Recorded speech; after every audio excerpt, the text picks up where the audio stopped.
Hello everyone, this is Charlotte and this is yet another podcast where I dribble your ears off from bullshit. As you can tell, it's already Monday. This is actually a bonus one because I was waiting till Thursday to do another one, but I've got a long distance day today, so I get to drive into work. Could take about 45 minutes, I think. I don't know. I'm gonna bore the tits off you. Anyway, there's a disclaimer at the start of this podcast because I do talk about sensitive topics. And there you go, selective mutism already. My stutter kicking in because it's Monday and I'm overly caffeinated or under caffeinated. I talk about sensitive topics. If you don't want to hear about sensitive topics, if you're not feeling gut ready right now, first thing in the morning you don't want to hear about weird shit, then I'd change the channel because that's not going to stop me anyway. I'm not here to people please anymore. We're out of that when I got divorced. Now, the topic for today is aging. A lot of us are aging. I'm only halfway there, apparently, so, heading into 40. Not next year, but then a year after. I've already figured out how I want to celebrate it, actually, because I haven't been on tour for a while, so I'm going to go do that. I don't care if I have to take a loan out to do it. I'm going to fucking go home for a bit. I miss my home. My family comes from the UK. I miss my fucking home. So that's what I'm doing. I'm going to go do that. I got to get my house first, though. That's the thing. I got to get a secure base. Anyway, big plans, ready to go, working through them. Aging, a challenge for some. I find I'm actually enjoying aging a little bit. It's in a kind of sadistic way because things become more relaxed. I don't know if anyone else is facing this. It's like, what are you talking about? It's more chaotic. There's more shit to worry about. It's like, yeah, but you can actually have some say in what you actually do these days. Whereas as a kid, I came from a very chaotic childhood where I had no say and I just had to, bear the brunt of it. I get to decide for myself now what I do and who I let in my life and things like that. There is a grey area where you have to start sort of umming and ahhing, is like, are they worth being in my life? Like my family, for example, is like, what members of my family do I actually want to associate with anymore? Which is horrible because most people are like, what are you talking about? That's your family. It's like, you clearly didn't grow with them. It's like, who do you actually want to talk to anymore? It's like, yeah. So I've got about 2 or 3 that I will talk to. For the most part, I kind of talk to my parents, but not really, because of, fucked up background they decided to give me, as a means to, set the precedence for what an adult is. I don't exactly turn to them for any kind of advice these days. Couldn't rely on them growing up, so I didn't have any real role models that I wanted to emulate in terms of immediate family members, except for my brother. Maybe I was a mini Joe, so except he was hyperactive, so and I'm autistic, so it's a bit different. Polar opposites in some regard, but I ran after him, so he's really my main guy that I want to be like. So he's aging quite gracefully, so if I could be like that, I think I'd go that way. He's stressed, but he handles it really well. So I want to be like him. He's awesome. But growing up, we didn't really have a say, and my parents were both berserkers, so the only thing I walked out of that with is that I know I don't want to be like them. So that's my version of aging, is as long as I'm not like them, I'm winning. So besides the fact, you get used to the physicality of aging, my hips are fucked. I've got arthritis now, which I didn't really see coming, but if I think about, my granddad, Fred, his hands were all arthritic, so I'm like, yeah, and stiff, so I'm like, yeah, I can see that's in my DNA somewhere. My hips are going like my aunt Janet's, so it's like, yeah, this is in my legacy. So okay. But no, I quite like my knobbly, witchy fingers. I like them. It's quite cute. I think when I get really, really old, I'm just going to fake dementia and be this cute little crazy grandma, Not that I've got any kids, but I'm looking forward to being able to, swear at people. Oh my God, my nanny, my Cockney nanny, Jesus Christ. She'd be swearing at everyone. She's right Cockney too, like Bo Bell's kind of Cockney, and she'd be fucking swearing at everyone. It's what the fuck you want, mate? Oh, fuck me. If I could be like her, I'd love it. Although she was very isolated in her older age, just because, I think she self-isolated, so I'd be worried about that, but I'm not particularly I'm not worried about that. People keep saying as you get older that you need your kids around you and things like that. I'm going, I didn't really want kids to start with. I mean, if someone turned up with kids, I'd be like, okay, cool, we can take them on board. But at the same time, I'm not going out of my way to have them. Because I'm past the breeder stages of, I mean, for guys it's different, obviously, because they never have to go through the process of birthing anything. And by the time that they're lumped with these kids, it's way past the point of return. So it's like, yeah, you got past the cute phase. Now you got these kids that you didn't, you're maybe second guessing getting buyer's remorse, I don't know. Especially by the time they turn up to 5 or 10 and you go, oh, that's a lot of noise and I just wish I hadn't at this point. But they won't admit it. But I've talked to a lot of guys who've done it because it's expected of them to have kids and then they regret it. So I'm like, well, I've pretty much worked with kids for nearly 15 years now, since, actually, what year is it? 13 years. This is my 13th year of teaching primary school kids. So I know the ins and outs of what they're going to be like to associate with and look after and stuff like that. And we act as surrogate parents. So I'm not missing out on anything by not having kids because I work with them every day. So I have kids, technically. They're just in my workplace. So, but I keep getting like my parents and others around me saying, you need to settle down and you're not too old to have kids. And you sit there and think, I don't fucking want them, to be honest. My days are pretty chill and clean and noise free as soon as I step out the workplace. And at least I'm getting paid to sort of raise these ones, So it's not a hassle. I'm not worried about getting old and not having someone to look after me. It's like, that's why we've got nurses and shit. Don't you want your kids around you? It's like, oh, I don't know, man. I'm looking at the legacy that runs in my family is the kids don't like the older ones. My parents didn't like their parents. We don't particularly like our parents. So if you're looking for this wholesome homespun kind of interaction where everybody just sort of looks after each other and it's great because we all got along from the very fucking start, it's just not going to happen. So I'm not worried about that. I'm anticipating that kind of a fight. I'm looking at people around me and I'm like, yeah, if you got along with your parents, that's cool. Like my friend Andrew still lives with it. He might do. Actually, I haven't spoken to him in a while because, we're past 30 and we have lives. But he might still be living with his parents, I think. And he's nearly 40. But that's because he gets along with his parents. It's not a real problem. Mine kicked us out at about 90. My brother at 18. My older sister left with her friends, and my younger sister skipped country. So we were kind of bailed from that sinking ship as soon as we could. There was no real, I want to stay because I love getting along with my family. It was more of a case of killing time until you could leave. So I'm not worried about not having people around me to look after me in my old age. Getting older as well. I think as long as you look after yourself physically, you should be okay. Like, don't go the whole taking drugs, smoking, eating shit kind of way. I mean, I do eat shit sometimes because basically I have a sugar addiction, but at the same time I do generally look after my body.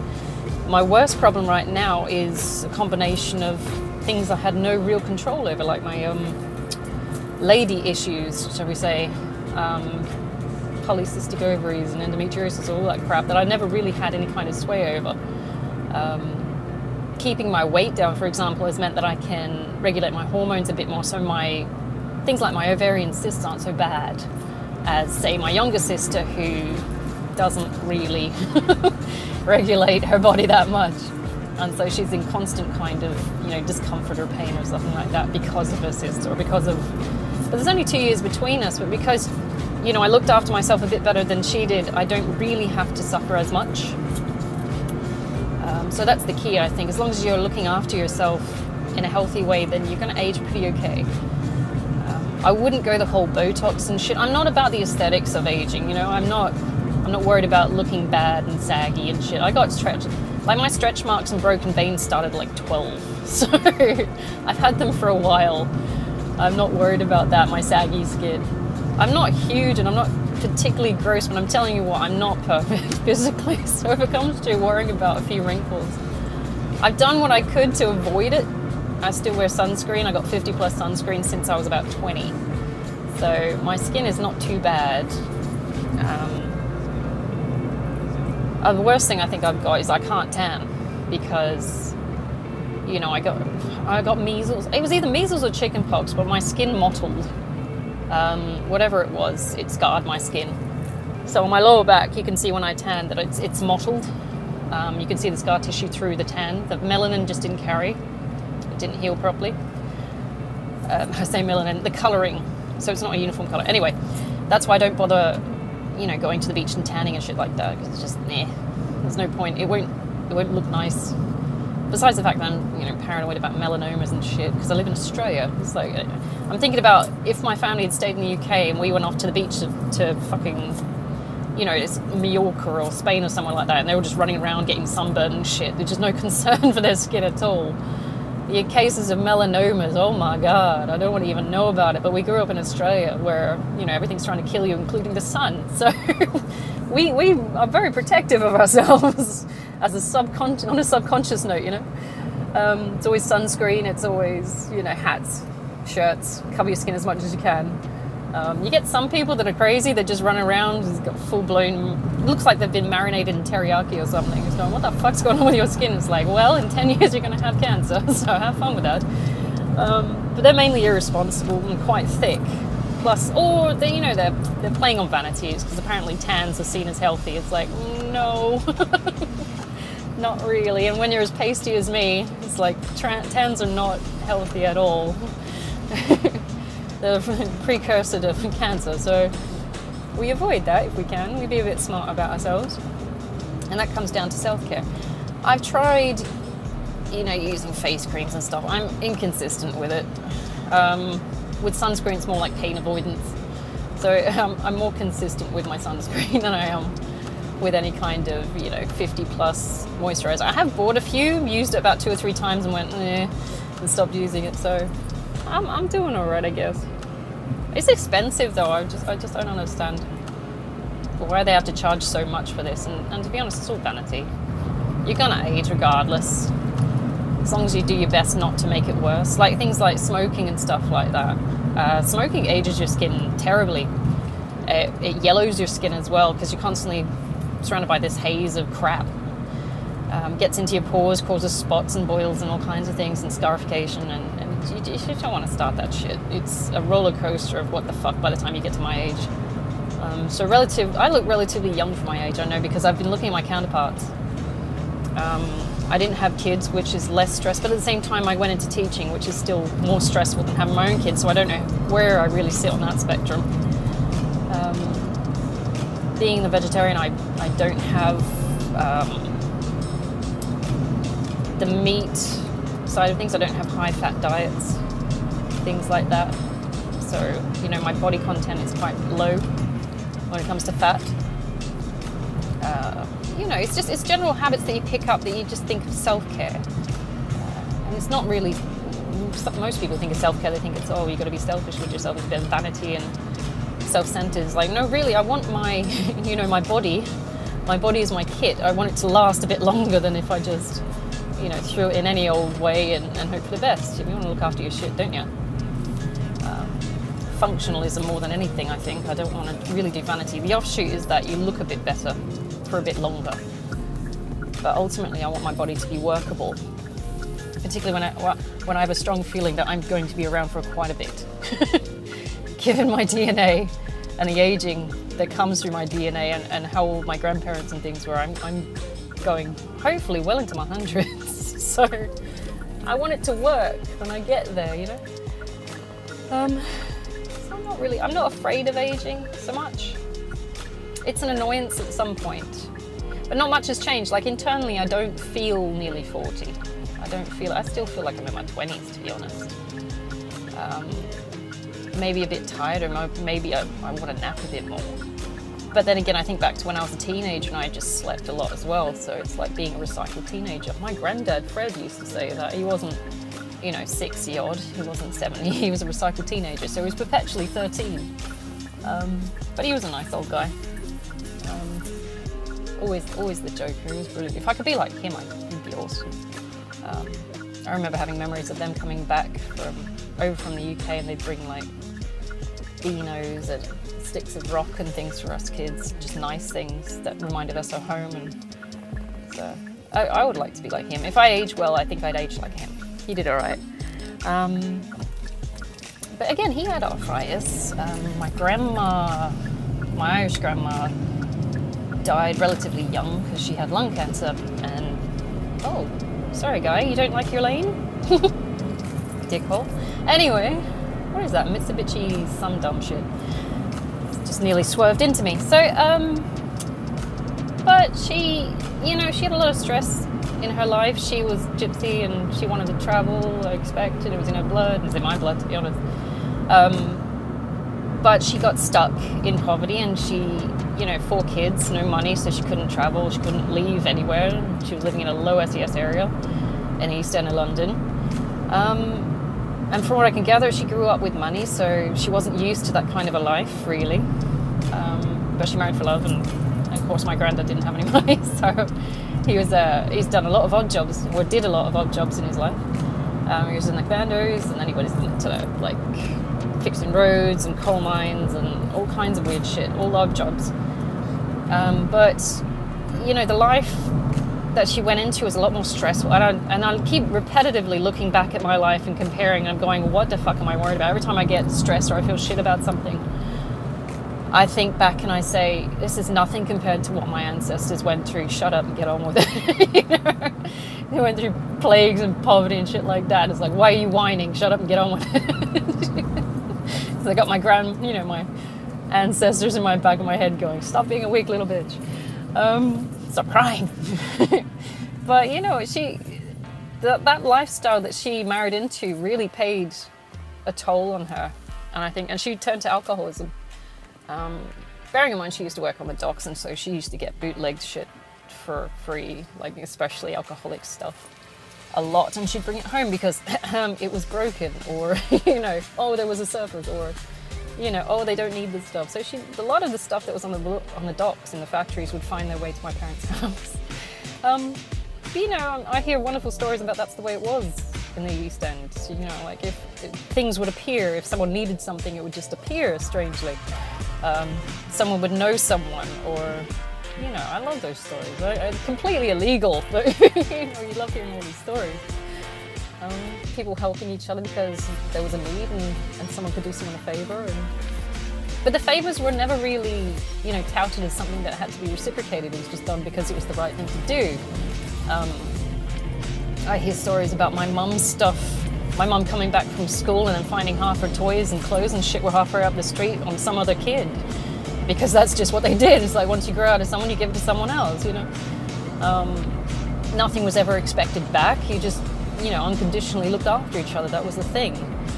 Because you knew you're all sitting in poverty, you all needed stuff, you just looked after each other. And that's the kind of community that I would have liked to have replicated. But strange enough, people become more isolated from each other. There's no wanting to help each other anymore, which I find annoying. I loved it when they went into lockdown and people started to use barter systems and stuff again because they couldn't get the resources they needed, like toilet paper. Whoever hoarded toilet paper, I hope you choke on it because you're a bastard still, and I still haven't forgiven you. So, and the people who hoarded all the medication as well, because I actually got the flu, and it wasn't COVID, it was just the flu during lockdown. And I was medicating with Guinness and chocolate because it's the only thing I could fucking get. I would have loved some Panadol, you bastards. But no, I still haven't forgiven them for that. That's just greed. That's just, I'm doing me and fuck everyone else. I hate that shit.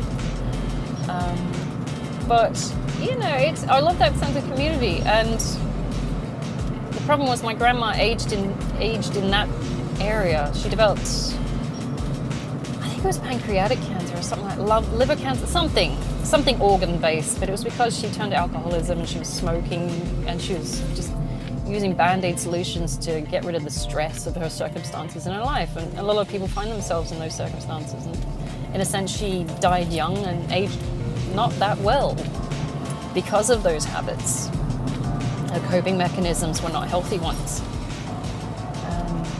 I'm hoping to avoid that kind of shit. But then again, I've had a shitload of anti-role models in my life, all of which I'm looking at, I'm going, well, that can't be healthy, well, that can't be right. So what can I do alternatively to, counteract the effects of that? Because I don't want to be like that when I grow up. Or I don't want to look like that, or I don't want to behave like that. So You know what I don't understand is when people look at other people and emulate them or want to emulate them, despite having these incredibly unhealthy habits and things like that. Peer pressure we were taught about in high school very early on. And I took that on board because, you know, I'm autistic. No, I am though. You tell me the rules, I will follow them. I don't know why people have a problem with this. I don't particularly have a rebellious nature unless it's rebelling against what feels wrong. It's strange. Some people are like, no, I'm gonna rebel against. You know what I don't understand is smoking, right? We got pictures on our cigarette packets of the shit that happens to your body, like physically happens. Do they need like an immediate representation? Do they need parts of them to open up to be able to rate that, hey, maybe this practice is fucking up my inner organs? I don't understand that, because they look at the picture and they think that's not me. It's like, it is fucking you. That is you. That is you on the inside. This is your foot. This is your eye. This is your, you know, there's so many, they just don't get it. I don't know. It bugs the fuck out of me.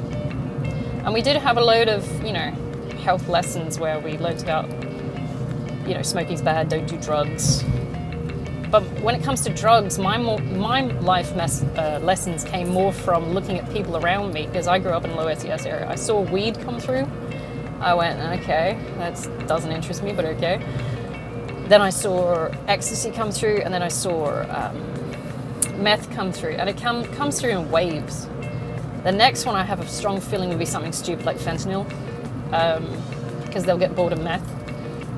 But I've been watching shit go through in waves, and it's getting steadily worse, and you sit there and you watch it and go, well, that was worse than the weed. Why would I pick it up now? It doesn't make sense. I'm looking at these crack-headed zombies coming to pick up their kids, and I'm going, oh, I'm never fucking doing that. So fuck that.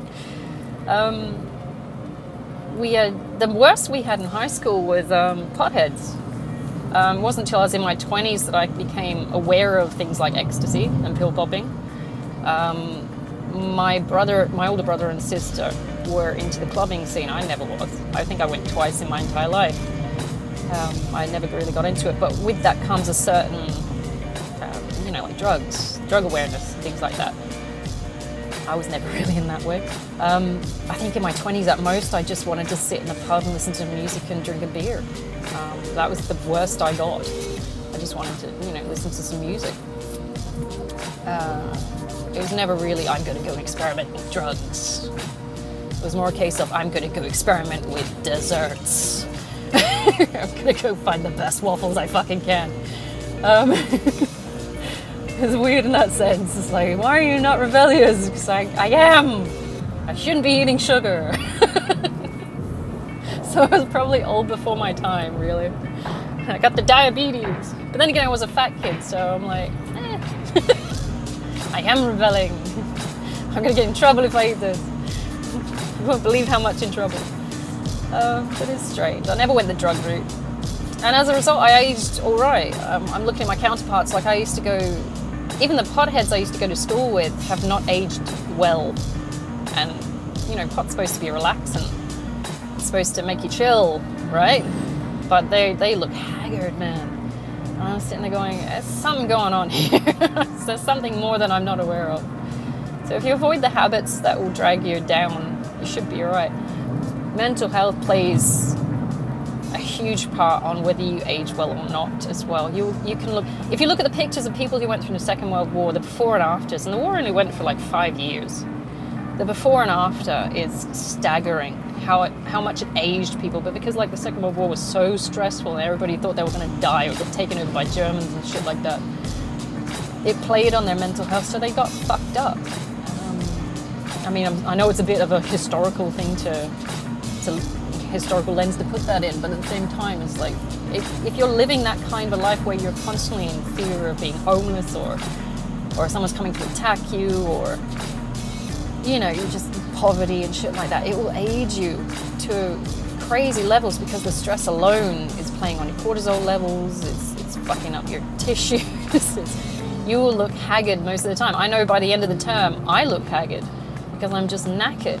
That's only a 10-week stint at a time, and then I got 2 weeks to recover, maybe 6 if it's over Christmas, and you try to get back into the routine of unclenching. I know on the Christmas holidays, which are 6 weeks long, that it takes me at least 2 or 3 weeks to get out of the mindset that I need to keep running. During the 10-week stint, I am just all adrenaline, all going, because not only do I have the full-time work, I've got to get the business done before and after work, I've got to get the house run. The weekend's about maintenance and resetting the system. On top of that, I'm doing weight training and stuff like that. I got to keep my physical stuff going. It's non-stop. It just keeps going. And you get yourself into that rut of run. Just run, go, run. And it's rhythmic, yes, and it's routine, and it gets you somewhere, and it gets you paid, and all this extra nice stuff. But at the same time, it's exhausting. When you go back to the holidays and things like that, you can take some time off. You can at least downgrade the run to maybe like a trot, because you've lost the full-time work side of things. Switching between mindsets as well. When I'm at work, I'm in a completely different mindset to when I'm at home, because I need to take different things into context. So it's home is less stressful compared to work, but work is more productive, I'd say. And given sort of like underlying issues of ASD and generalized trauma and stuff like that, generalized anxiety and stuff like that, it's a lot more to deal with stress-wise, because you're constantly trying to, put out fires with regards to that, so you can function in that workplace. Get home, people aren't there. The same circumstances aren't there, so it's a hell of a lot more relaxed. I can just sit on my computer and just type. No noise around me. If I do have noise, it's just white noise. Maybe I'm watching something from the BBC History Channel, some shit like that. But it's just a lot more chill. And so my break on the 2-week holidays or the 6-week holidays is calmer, and I can de-stress, and by the end of it I might look a bit more relaxed. I would feel more relaxed, although it does alter your mindset, because you get out of the habit of being under the pump, and when it comes back to being at work the first week back, you're like, oh fuck, I forgot about this. So your body gets out of it. But I've been teaching for like 12, 13 years now, so I'm thinking, hopefully by now it's got used to it. What you see in the classroom with like celebrities when they walk into a classroom and it's all calm and orderly, and the kids are very fucking polite, and they're just happy that you're here, and we're excited that you're here, and thank you for coming. Yeah, that's not real. Not even close. It's cute that you think that's the way it works, and you're like, I want to be patron of this cause, but the reality of a classroom when no one's watching is fucking hell. Any real teacher will tell you that. It's like you are constantly, it's like chasing cats that are on crack. It is chaos all the time, and not only is it chaos, it's you've got to get them to do something that is constructive and not just screaming and making a noise and having a tantrum. Any 3-year-old, you ever watched a 3-year-old have a tantrum? Imagine 30 of them in a room, and you've got to get them to do something that's constructive and accessible. Not only that, they're playing dumb. It's like, I don't know what you mean. What the fuck do you mean doing? I don't know. Yes, you do. I literally explained this for an hour. Why are you not got? What the fuck? So if you want to know real about, stress, that's stress. I laugh when celebrities walk into classrooms and say, oh my God, education is so important. Oh, look at the children. It's like, fuck off, mate. They're bastards when they want to be. They're adorable and I love them, but they're fucking bastards when they want to be. I'm going to make this my life's work. So fuck off, mate. This is my life's work. This is what I amount to. I am a teacher. You are a bullshit artist. Fuck off. Oh my God. I've got to make it my life's work. Jesus Christ. They shit out 3 kids and think they're God. So, that bugs the fuck out of me. Anyway, I could go on about celebrities for ages, but fuck's sake. They firmly detach from reality. But it's stressful. It's a stressful job. Everybody's got a stressful job. I can't imagine what my friend Chrissy's time is like when he's in, I think he's in intensive care or ER or something like that. He's one of those really highly strung, gotta be on the job, on top of everything nurses. I feel the most for him, because at least I clock off at 3. And I walked the fuck out of there, and I didn't come back till the next day. He's like, I'm not taking this shit any longer than I have to. But you know, he's does like 12-hour shifts and shit. I'm going, how the fuck are you still standing at this point? And he's earning better pay than me. At the same time, it's such a stressful job, and I can't imagine what he looks like at the end of the day, because I only see him, you know, once in a blue moon because he's off doing his thing. I think the last time I checked, he's in Thailand having a break or something. I'm going, okay, you go for it, darling. I think he just broke up with one of his boyfriends. I don't know. Anyway, long story. I lose track. He attracts guys well. I need to know his secrets. It's like, how are you getting so many boyfriends? But, you know, I want to know. He does explain things like Grindr to me, so I'm like, I don't want to do that. I don't understand that. You can keep that one. But, you know, I'm a romantic. I like finding people naturally. I don't want to go on Grindr and weird shit like that. It will just happen, you know, if the universe just allows it. They'll turn up and it will be significant, and, you know, things will just fall into place. And I won't keep finding fuckboys that are after my money. It's like, right. Yeah, man. I'm a bit weird that way. I need to be more practical. Anyway, I don't know. Because I keep falling for losers. It's worrying. Anyway. Aging. But no, yeah, I don't feel bad about aging. Some people who are stuck on their sort of ego side of things, they're worried about looking aesthetically bad. This is why we get so many freaks looking at, and I say freaks because these people got something going on in their head.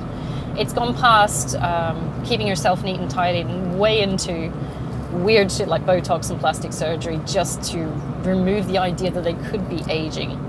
It's like, you're 50 years old, you're 60 years old, you're creeping me out. Have you ever seen like that cat woman that had that much shit done to her face? And now she looks like she's got a liver disorder because it's so puffy and shit. It's like, don't do that. It scares the fuck out of everyone. Just in a kind of freakish, you know, Michael Jackson kind of way. It's like, why would you do that? I mean, she wasn't particularly bad looking. And if you age gracefully, some people turn out really fucking pretty. Like, look at Emma Thompson. Fucking beautiful. Helen Mirren. I love that woman. She was so sassy when she was young. She's just as fucking sassy now. It's like, it's not the aesthetic side of thing. If she had, like, Meg Ryan scares the fuck out of me. I'm like, she was beautiful when she was younger. She's cute, quirky, and then, you know, Hollywood got hold of her. And now she's scary and puffy and joker-faced. And I'm like, I don't know why you did this. I know they have to do it for work to some degree.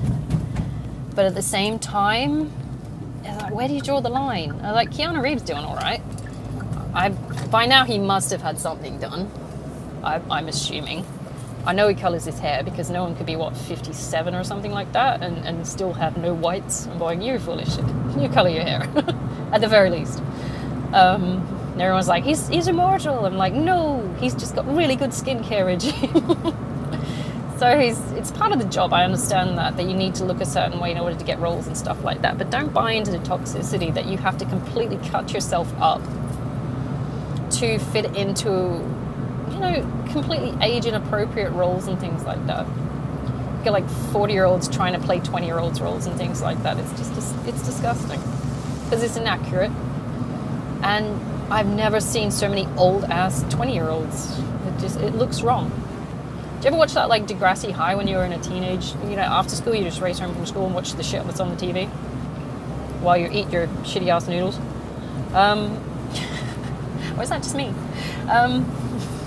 But you were watching this, and they're meant to be teenagers, they're meant to be my age, right? So I'm like 16 while I'm watching this, 17. But they all look about 30. And I'm sitting there thinking, why? Like, I never got into 90210 because they looked old as fuck. I'm sitting there going, this is just weird. It doesn't make sense. But, you know, some people got into that. But that's why they all tried to act older than their age in high school, because they were watching these people that were doing, you know, adult things at 16, supposedly 16, 17. And it doesn't make sense. I'm going, I know this is wrong, because no one at 16, 17 should responsibly be having sex or cheating on each other, or, you know, it doesn't make sense. It's weird. Anyway, we live in a weird westernized culture. Nothing's age appropriate anymore. Everybody's chasing eternal youth. to the detriment of their health and psyche in order to make money and seem popular. And I was never popular, so I don't give a fuck. So do I want youth? I would like functionality. I would like my hips to stop hurting. I would like my back to stop hurting every time I wake up from laying on a bed, which is meant to be restful. But that's about it. I'm not going for some fountain of youth shit. I feel, given my childhood, given my teens, and my 20s, which were all not that great, if I could have a time machine and take me back to, those time periods, I think I would have just done things differently. I don't think I would bother to try and relive the experiences. Now that I go back, I'm looking more like, how can I set the tone for a better future? So it's like, don't you want to relive the nostalgia of your 20s? It's like, fuck no, it was shit. But then again, I had a bad thing. It's like my ex-boyfriend's going through his whole I can't let go of my 20s phase, midlife crisis bullshit. He's 40. I'm just going to let him go. It's like, if you don't want to leave your 20s and actually start, evolving into your 40s, because you're late already, then you're going to miss out on a shitload of stuff that's valuable in your 40s. And you're going to get to 60 and you're going to have a big disconnect because you're not 20 anymore and the physical shit's really going to kick in. So, I'm just leaving him to it, I think. I'm quite happy. Facing 40, I feel like I've achieved more. I've achieved more from 33 to what will be 40 than I ever did in my 20s, for sure. I got married and I just floated. And I was stuck in this relationship where I didn't really grow. I worked. I was just plodding. And I was plodding to make my now ex-husband happy. And everything I was and everything I am now was completely thrown aside for the sake of keeping him happy and being what I thought he wanted me to be, because, he pretty much customized me. So when it comes to, authenticity and living who I am now, even though I'm a little bit older, I don't know if I'm a little bit wiser, but at least I'm a little bit older and more reluctant to bow down to some asshole telling me who I am. So that kind of maturity, and I'm not sure if it is maturity, don't quote me on that, does come with age, but it also comes with being fucking tired and fed up. So my authenticity and my confidence comes from fucking tired and being fed up of people. You get to a certain age where you're like, I can't rely on anyone, so fuck it. I'm going to do what I was going to do originally. I'm tired of being nice to people and fitting in. I'm just going to do me. And me was never particularly bad. I'm not here to fuck other people over. I'm not here to compete for positions or anything like that. I'm just going to keep being nice and healthy and clean. And, you keep yourself clean, you're going to be all right. My lifestyle choices when left to my own devices were never particularly destructive. Again, as I said before, it's like I never wanted to do drugs. I never wanted to smoke. I tried drinking for a bit, got turned off that because of the people and the lifestyle that's associated with it. So it's never been particularly destructive. The worst habit I have is sugar. And honestly, I know where that goes and it's avoidable anyway. So left to my own devices, what am I going to do? Get fat? Big whoop. I can lose that again. I've done that before. It's not like I'm getting highly addicted to stuff. It's when we start to try and fit in with other people and do what they're doing to say that we belong to a group and stuff like that. And we stop thinking for ourselves, we become followers. Do we start picking up horrible habits that are detrimental to our health and, lead us into all kinds of fucked up experiences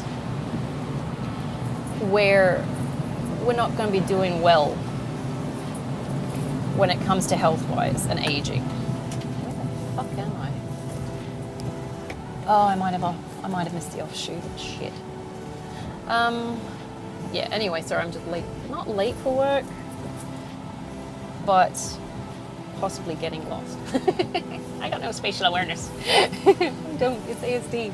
It's great fun. It's like every day is an adventure. I'm going to the shops. I don't know where it is. We're going to get lost. But we got to stop. If you're going to pick your people, if you're going to pick your social group, at least pick people that aren't, detrimental to your health and will make your life, quality of life worse for just wanting to belong. All these druggies, these cool kids and popular kids in high school That's like, yeah, let's go drinking on a weekend, and then suddenly by the time they're my age, they're alcoholics.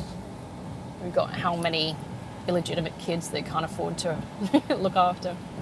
They're holding out hope for some guy to come rescue. I'm talking about the girls here. The boys fuck off pretty early. I've noticed this. They just fuck off. The girls are the ones that are hopeful that someone's coming back for the kid. It's like, they came back. Come on. Guys are, in a horrible way, I do feel that guys are less honourable these days. And if they are honourable, it's in the wrong context, because it's usually the girl trapping them with a baby. It's horrible, horrible circumstances. Rarely is it a case of ends meeting, where the honourable guy and the innocent girl who didn't know any better got pregnant, and he's got to stay because he's got the right intentions, and she's got to be honourable and not cheat on him, and these kids are just, it's rarely that. It's usually a case of where I was raised. The guy's a fuck up that just wanted to get laid, and the girl thought she could make a paycheck on it. It is rarely a case of honourable intentions meeting.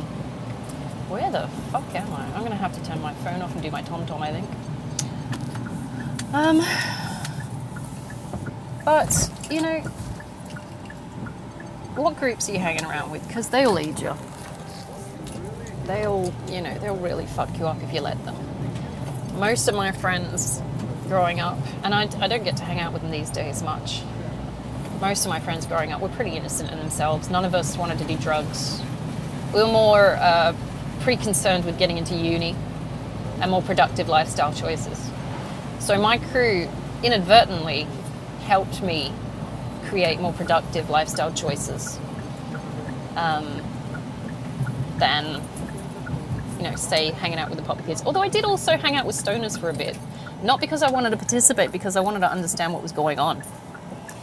Plus, they were pretty chill people, and it was interesting to understand what they got up to. But you don't need to go, hurting yourself to join in. And the people you hang around with will eventually become part of you, part of your character traits. So you want to choose good ones if you're going to. What is it? They say bad associations spoil useful habits. I think that's biblical, to be honest, and it's been a while since I picked up a Bible, so, it's not a true word said.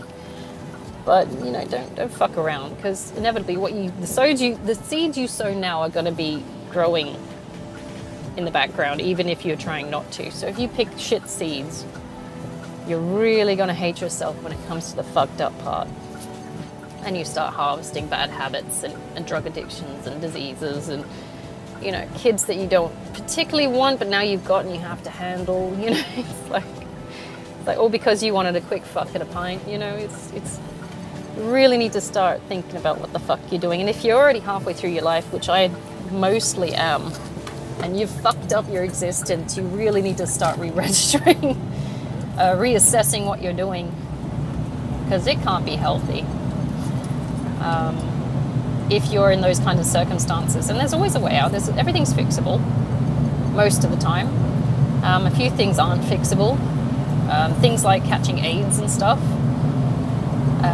That's not really fixable, but you can, work towards adjusting your life so it's more healthy. Make better decisions. You always can. It's not the finite be-all, end-all. So, yeah, it's not a big problem, really. It does feel overwhelming as you're aging, because you do, again, feel like you're running out of time to get stuff done. But at the same time, when's the best time to start? Now. So, why wait? I hate that, though, because as I'm aging, I'm like, because I've got that perfectionist streak, I'm like, I want to wait till all my ducks are in the line before I do this. Chances are you're never going to get a chance to do that, so you need to operate and act now. It's like before it really fucking hits the fan. Had I done this sooner, I think I would have felt better. I would have felt more relaxed. I would have had more to work with, stuff like that. It goes through your head. It's like, why didn't I figure this out sooner?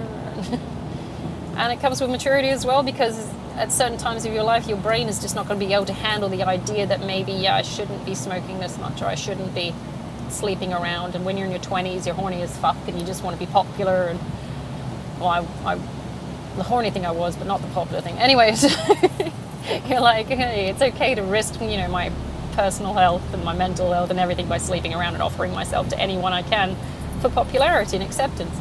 I'm looking at you, girls who I just left the group of, because they're young and dumb and they don't understand what's going to happen at 40. They just don't. It's like, meanwhile, they're in 20. They're like work in a bar. It's like, what's the worst problem you've got? Oh, I can't manage rent, so I have to move home back with my parents who I get along with. So that's the worst problem you've got. It's okay to fuck around and break people's hearts and fuck around with their mental issues. Yeah, fuck it, let's go do that. It's fun. Oh my god, we're popular. I know you're young and dumb. The ripple effect is on its way, though. Have fun with that. I'm looking at you with your STD city waiting to happen. The clap is on the way. But of course, they're young and dumb and they don't think, so they don't bother to wear things like condoms and stuff like that because, oh my god, this guy thinks I'm attractive. I'm sorry, I just assume all girls who are about 20 have a Valley Girl accent. It's stupid. I know I didn't. Because I had this accent. But then again, I refused to assimilate, so... Anyway, we're all young and dumb once. I too gave myself bangs at one point. I was young and dumb myself. I got married to an arsehole. Anyway, these things change with time. The perks of aging is that you get to identify shit faster and more effectively. So when you find a fuckboy at, what age did I do it? 33? No, 30, 35? 34, 35. I found that fuckboy and I went, you know what? This feels wrong and I can't be fucked dealing with this shit. So, yeah, no, I'm going to say no. And eventually after 6 breakups, you leave. So... You go, how am I going to be doing this for the rest of my life? You learn to assess things better as well. Your mind becomes sharper and less inclined to tolerate shit as well, because you're like, dude, I'm old and I'm tired and I've been through this and I'm not doing it again. Which is why guys in their 20s have hard times hitting on girls in their late 30s. Because we look at the guys and we go, it's another fucking infant. Oh God, what do you want now? I raise enough children in a day. What do you want? They're like, oh my God, she's got money. She's got a house and shit like that. It's like, yeah, but I'm not your mom, so fuck off. I will not date guys in their 20s. No, it's horrible. They're barely out of puberty, man. They've barely got pubes. It's just gross. So I don't want to touch that. The guys in their 30s are much better, actually, later. Because they're still, like mid-30s, they're still umming and ahhing as to whether they want to be a fuckboy still or whether they actually want to grow the fuck up. And I'm looking at them going, you know what? Considering aging is inevitable, you might want to grow the fuck up. Get it done now. But they're still looking at the, mid-20-year-old girls going, ooh, I could still be a fuckboy. And I'm like, no, fuckhead. They're going to be gone soon because they'll get knocked up some retard and it'll probably be you if you're not stupid. Or if you are stupid. If you're not smart. And then you're stuck with yet another fucking kid that you didn't want. I could still be a fuckboy. No. Don't do it. Oh, fuck it. Do it anyway. Fuck it. Who am I to talk to that? Who am I to tell you what, the ills of sleeping around are? But as you get older and you're looking back at, essentially kids going through similar or the same kinds of lifestyle choices that you were faced with and you chose differently, you start getting frustrated at their decisions. And I can understand why people who are older than me would get pissy about the decisions I made or what I was faced with at the time. Because, obviously they've been through it. But of course, us as kids, we sit there and we go, you're just old people, right? Or, boomers. I get pissed off with boomers, something fierce. But I'm looking at the other stuff they've done. So if we take it with a grain of salt that, they're not absolutely right all the time, but at some point they are right, we should be able to get through it. It's like some things they were right with, and some things they were not right with. So let's look at it that way. I'm hoping that in my old age that someone looks at me and goes, some things she was right with. It's that nice mid-ground, that pragmatic kind of approach to advice taking. It's like, I know if I age well, and I'm not just talking about biological age, I'm talking about circumstantial aging as well. My circumstances need to develop appropriately and well. Am I sustainably employed? Have I got a home to go to where I won't get evicted out of? Have I got all that kind of business? Have I got a belief system that's, a good one, not just one that runs with the tide because everybody else says it has to happen that way? As long as I'm sorted that way, I think I'll be all right. As long as I feel good within myself and the decisions I've made, and I don't regret anything, which I don't think I regret now, I think I should be okay. I'd be happy the way I age. Functionality is a big thing, though. I want my hips back, you fuckers. I got like 20-year-olds complaining, oh my God, my back hurts. I'm going, fuck you. My back hurts. Take some Panadol. Get to nearly 40s, like, the Panadol does nothing. I need some serious codeine. Give me the shit. But, you gotta think. What else? I'm nearly at my work now, even though this has been a long one. And possibly a boring one. Because I don't think anyone's listening anyway. But yeah. What else can I do? What else can we do? It's inevitable. The hardest part is dealing with the inevitability of it. I'm still partially disconnected from the idea that I am aging because I don't feel like I'm aging. But then again, you turn around, you like go to turn your head in the car to check your mirror and you crack your neck and you go, fucking hell, what was that? I know when I do my stretching in the gym, everything clicks, everything. I now make noises bending over and getting up off the floor and stuff like that. The fact that I can still get up off the floor is a fucking miracle at this point. I've got my EAs, which are older than me, sitting cross-legged with my kids. I'm just going, how the fuck are you doing that? It's like, we've been doing it for this long. So I'm guessing there's some kind of clue in that. As long as you keep flexible and you keep your body running and moving, then it's not such a problem. And aging can't be that bad. It comes with certain perks. You get more stability. Your friendships and relationships become more meaningful. You're not just hanging around people for updates.